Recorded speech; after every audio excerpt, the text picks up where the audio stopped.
First Corinthians chapter 11. Yeah, okay, head coverings. So this is a passage that is difficult for some people. And you might have been taught an interesting theory that just a bunch of rebellious women and they all needed to be put in line. No, that's not at all what this means. So Paul was actually dealing with two different problems that both had to do with head coverings, so he tackled them simultaneously. So when in regards to men wearing head coverings, the reason why he said don't do it, have you ever seen a statue of an emperor where the statue had a head covering? And then they have other statues where they don't, right? Well, the ones with the head coverings was according to the Roman religion. It was a Roman practice. You have to keep in mind that Corinth was a Roman colony, so they had a lot of Roman practices.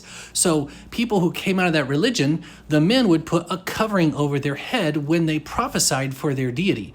And Paul didn't like that because it was too related to the Roman practice. So he's like, guys, don't do that. You're not part of the Roman religion anymore. Stop doing that. But in regards to head coverings for women, okay, this is a separate issue. So he does use the design of God.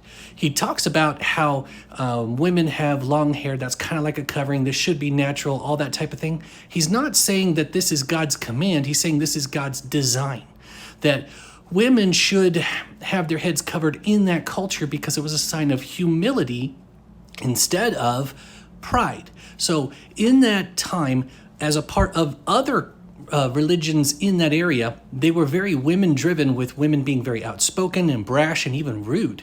And so what he was trying to do was use the culture of that day to get them in line, very similarly to where he says, I do not permit a woman to teach. He was given his opinion using the culture of that day. So when he tells women to cover themselves, it's not because it's a command from God, but because it was in combating the local religions. So men, don't be like Romans, women, don't be like pagans, and acknowledge the gender roles that God has given you according to the culture that you're in. That's all he was saying. He's using the culture of their day to say, if you're a man, be a man. If you're a woman, be a woman. And both of you, be a Christian. And this is not condemning women at all, because he does mention in that very passage that women prophesy.